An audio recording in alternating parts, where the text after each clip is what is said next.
We are so delighted to have with us Gretchen Martens, who is the founder and CEO of Homeward Deployed, such an important new organization that serves our military and their families. This is a nonprofit that provides family resilience coaching and support services to military families before, during, and after a parent's deployment. Gretchen sits on the Marine Employment Transition Board at Quantico. She is also the co-chair of the Veterans Task Force at the Greater Springfield Chamber of Commerce. The task force is working to support veteran and military spouse business owners, specifically in Northern Virginia, as well as creating employment bridges for veterans, military spouses, particularly wounded veterans. Such important work that you're doing, and the spouses of the fallen and severely wounded. The task force has partnered with the America's Heroes at Work, which is a part of the Department of Labor, and creating a quote-unquote blueprint for success.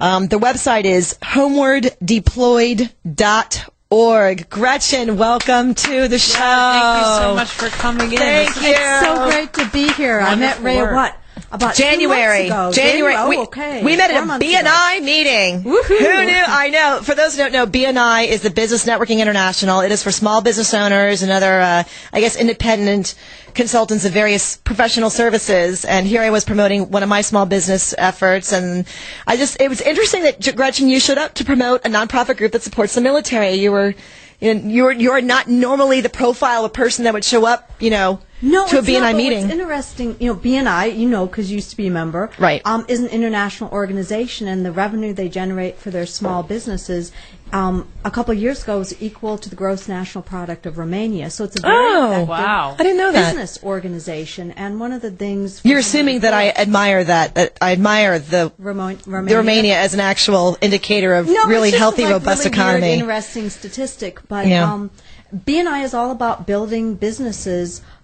like businesses, and so it's a great way. It's how we've gotten introduced to the Joint Chiefs of Staff. It's how we've gotten introduced to the Military Officers Association of America. It's a group of people where your commitment is to build each other's businesses and to help them to personally make the introductions that those people need. It's about relationship building. So in addition to being the CEO and founder of Homeward Deployed, you yourself are also a licensed clinician counselor? I'm a professionally trained coach. Okay. Which is how I got into this. I used to run a for-profit family coaching business looking at family strengthening, family resilience, family team building, and I had a colleague, and we were doing corporate team building on ropes courses, and one day Jean said, I always thought that this would be a great thing to do with families, and I said, well, the reason I got this training is because I want to develop programs for families, and to make a very long story short, there's a lot of Starbucks involved. We sat down, and we're brainstorming, and in Myers-Briggs we're both ENFPs, and we're like, and I'm taking notes, and all of a sudden she says, military families. And I look at her and I say, military families. And it was like divine intervention, because we sat for 2 hours at Starbucks. And I'm an Irish Protestant, so I have no idea what that means. What's that? I'm an Irish Protestant, so I don't know what that means. Well, it was divine intervention. Really? You're going to go there? It's like a Roman Catholic thing. I don't know. Lord. I know we're staying out of the I'm religion. trying not to curse. You can go there. Chandler hates it when I bring it back to religion. I won't bring it back to religion. I'm trying not to curse. And she doesn't know. She's pretending not to know. I'm pretending not to know what it means. Go ahead. Religion doesn't like you to curse, and So anyway, we just within 2 hours had a whole program developed. By the end of 2 weeks, we had a 10-page business plan, and we were working on bringing these programs. Not realizing there was a need and a special niche for this. You really have walked into something, and your program has exploded, hasn't it? We didn't really anticipate how much need there was. And so to leap forward ahead a couple of years, initially I said, this has to be a nonprofit. You cannot charge military families for these services. Right. It would just be wrong. And so Homeward Deployed incorporated in August of 2009. So we're in our first year of operation, and You're still in your infancy. This is fantastic. Well, we are, but we've had such dramatic leaps since the end of January. So it's been really, really great. We have, we're partnered with America's Heroes at Work, and that's kind of the go-to place for employment transitions for veterans with traumatic brain injury and post-traumatic stress. And what we really want to do with that piece of what we're doing is how do you scale it down to small and medium-sized businesses? Because 60 to 70% of jobs are created by small to medium-sized businesses, exactly like the people that join BNI in the chamber. They're not created at Northrop Grumman, which has kind of the state-of-the-art program in the Fortune 500, corporate America. They do great work. And if you live here, that's great. But if you live in Topeka or Wichita or, all these small towns, you're not going to be working. Western Connecticut. Oh, I almost said Litchfield, Connecticut, where my dad and his wife used to live. I love Litchfield, Connecticut. We have listeners up in Litchfield County, Connecticut. Oh, hello, Litchfield. It's one of my favorite places. But, you're not going to be working with the big boys there. And it started because out of what I'm doing with Homeward Deployed, all of these small businesses were saying, we want to help veterans, we want to help military spouses. We read about what happened at Walter Reed. What can we do? Why? What happens at Walter Reed? Yeah. Well, what do you mean? What happened at Walter Reed? Specifically, the ceilings were falling in. But she's not a ceiling repair person. There wasn't enough care. The doctors there weren't enough doctors. It was. I think a lot of it, what I read, and certainly Todd, who will be on later, is probably more of an expert. I think the system is just overwhelmed. I saw a really early thing that came out that they were expecting, I don't know, maybe like 4,000 or 5,000 people coming back from Iraq with post-traumatic stress. And here's the funny thing, the really sadistic thing about it. If you need help, right, as a soldier, once you go in for help to, like, the psychology arena, like if it's not a broken bone, like you need help with your mind or your heart or your soul, that goes on your permanent record, right? And that could be used against you or for consideration for a reason not to be promoted up the ranks, right? Right, they're really working to try to change that, but it's hard to change a really big system. And so it's like I met a woman who was a military wife, and her husband came back from Iraq. He was suffering from PTS. He was physically violent with her and her kids. So she did what the military told her to do, go and talk to the chaplain. Well, by the end of the day, her husband's in front of his CO. It's like, hey, here you are hitting your kids. His career's over. He may be dishonorably discharged. He may be prosecuted. Because the Army chaplain said something to the XO? He broke the confidentiality rules. And I've heard a lot of stories like that. And I don't condone child abuse or domestic abuse. Certainly. But I think, it's not always the right thing to just yank someone out of a family. Or if that man ends up incarcerated, what happens to his family? How is that a good outcome for the family? So one of the advantages that we see at Homeward Deployed, we're not taking money from channels such that we would have to open up our records. Our records are confidential. Which I think is fantastic. So what a great service. Treatment. I want to be clear, we're not psychiatrists and psychologists, but we are looking to partner with them. And a lot of times coaching, I don't think it's good that psychology and psychiatry therapy has the stigma that it does in our country, but the reality is it does. And the reality is it's particularly strong with men, and it's particularly strong in the military, so people are less likely to seek the help that they need. And so coaching is a little bit friendlier. It doesn't, I hate this, but like that show, The Swan, and I don't really watch TV, but they had coaches, so everyone thinks it's really cool to have a coach. Well, great. If we can use that, I don't know what you call positive stigma, and get people in. Oftentimes coaches are conduits to therapy for people that need it. And oftentimes you have the sort of traditional channels providing great services for the veterans and the active duty service people who need help, but they don't do really very much for the families. And so it's like you have the families anchoring these soldiers or these veterans. Who's anchoring the families? Nobody. Oh, like interesting if you point. look at the sort of expose piece on the front page of the New York Times 2 Sundays ago, it was, the Army is warehousing their injured soldiers in trauma units. And I read it and I reread it, and where were the families there? Where were the caregivers? They should have been an integral part of that story, and they're invisible. That's where we had Luke Swings on, which is... Yeah, do you know about Luke Swings, Gretchen? We had them on like 2-3 weeks ago. We should do an introduction with them off the air with this. This is a group that you want to get to know with. Luke Swings is a really a phenomenal organization here in D.C. There's some private citizens here in the D.C. area, some celebutants, if you will, who were very concerned and distressed to hear that when you have a veteran coming back from the war and is in any of the VA hospitals, the military budget only allows for one ticket, one time, for one family member to visit that person in the hospital. So if you require multiple surgeries, you got to pick. Right. Mom, dad, spouse, kid. And One Luke Swings, one ticket. Luke Swings, just write us a note, and Luke Swings will pick up the cost for The entire cost of the airfare. That's beautiful. And Unlimited visits.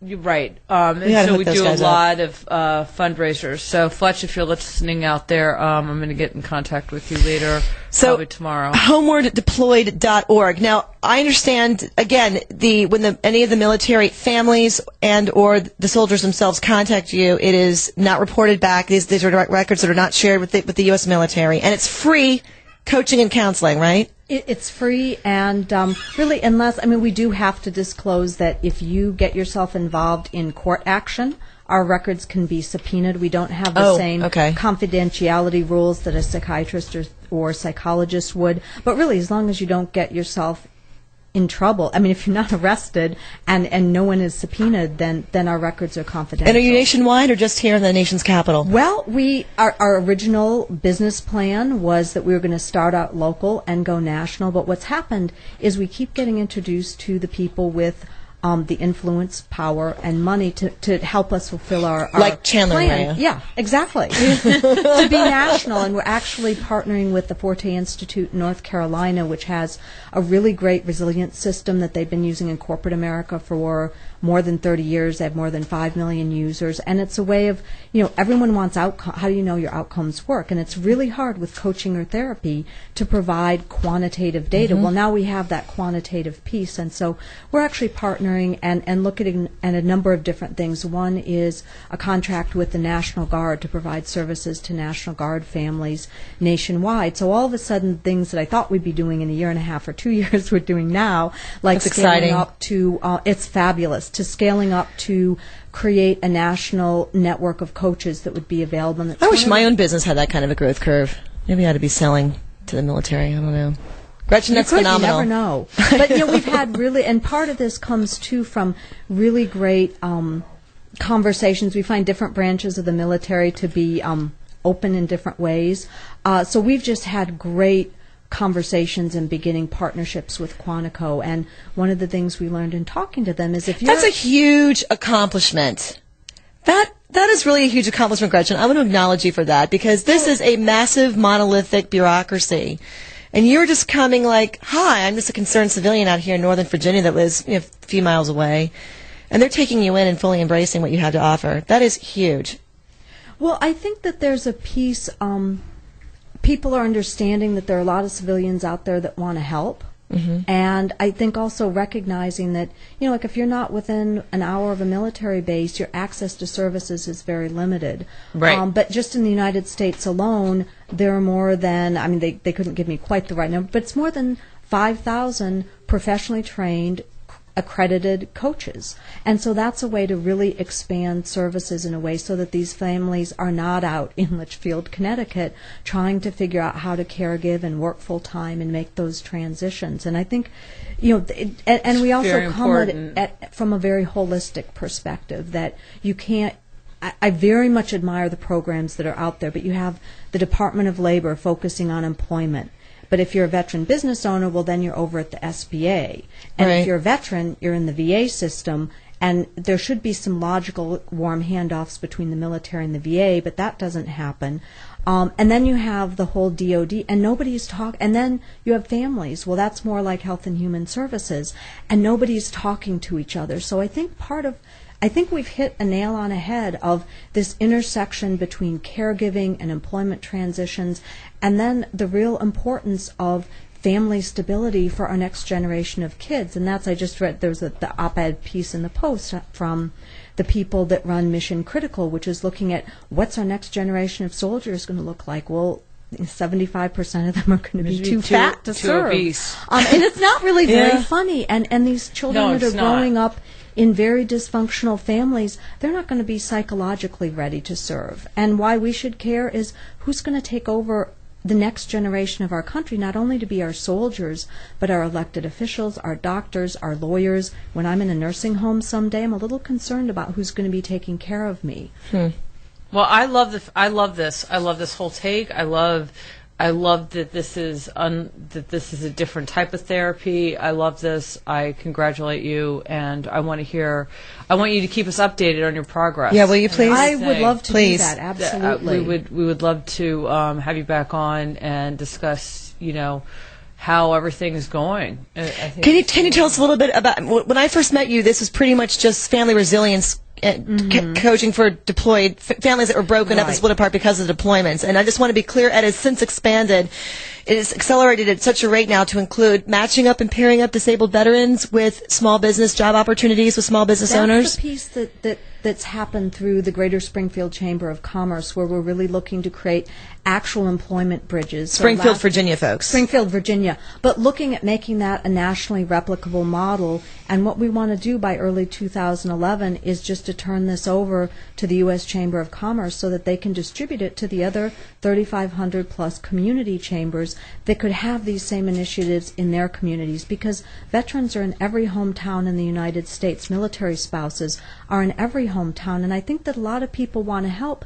People just don't know what to do, and I'm pretty good at figuring out ways and saying, okay, here's how you can help. And what people don't realize, Gretchen, is the unemployment rate for veterans is like, what, 21%, which is, a good 11, 12 points above the national U.S. average of 9, 10%. 9.9. Well, I was actually just You're meeting welcome. with some people who are starting a program for our TBI and PTS veterans. What is We'd love to that? have them I'm on. sorry, traumatic brain injury and post-traumatic stress. Who is that? It's Mount Vernon Lee Enterprises, and they've worked with adults with developmental disabilities doing workforce training for more than 30 years, but now they've created a separate program for veterans who are coming Good. back, and they're going to need to make some really difficult transitions. And so Good. we're actually, as of this afternoon, partnering with them, and we're going to actually go after one of the Microsoft grants that were just posted. Excellent. To, not only provide the computer training, but the wraparound services, because if your caregiver system falls apart in the middle of your rehabilitation or your employment transition, your chances of ever achieving permanent economic self-sustainability are really low. And if you suffer from PTS and your wife says, I can't take this anymore and I'm leaving, your risk of suicide goes way up. And it's horrible that last year more veterans committed suicide than were killed in combat. And that's a really, really serious Oh my God, are you serious? issue. No, she's not kidding. No, it's just a horrible I've never heard that thing, stat and- before. Sorry. Oh, I got chills down my spine. That makes me uncomfortable. I'm very uncomfortable to sit with that now that I know that. Sorry. That is not a good feeling. So our philosophy is if we can help keep those caregiver systems intact and healthy and strong and resilient, while the professionals, that is the psychologists and the psychiatrists, are working with the soldier or the veteran, the service member or the veteran, then that's the best outcome for everybody, and everybody is more likely to be on a sustainable path to their future. And honey, I will say this, now that you know that stat, I've known that stat for a while. Mm-hmm. That is why we have I was on, blissful in my ignorance there for a bit. That I'm is- sorry to have shattered that. Oh, You'll well, never have me back on. I'm haunted by this. that But this is exactly, Gretchen, why we have folks like you on to educate us. I mean, as a civilian, I have the privilege of not knowing that. But now I have the burden of knowing that, and I now have to get involved. Well, and the we'll other have- really horrible trend is young female veterans who are homeless and pregnant. I mean, these women are probably not getting prenatal care. The danger to their babies being born to a homeless mother or someone living in a shelter is just those babies are so at risk, and it's just really, really urgent problems. And it's something that I think the military has to open itself up to the civilian world. These problems can't wait. The needs of babies and little kids can't wait. It needs to be solved now, and there are people who are willing to step in and do that. This show is very pro-military, and every week we try to have on a military service.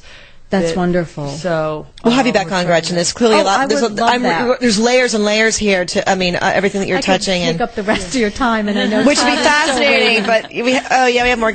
Folks, homewarddeployed.org. The beauty of listening to internet radio is you can pop open a window right next to our screen and just look at homewarddeployed.org. Contact Gretchen if there are needs in your communities, or if you personally have a need, or you just have an interest in knowing how you can contribute or get involved in your community. Gretchen will help you do that. Gretchen, founder and CEO CEO of Homeward Deployed. Thank you so much for Thank you stopping so by. much. Thank you so much.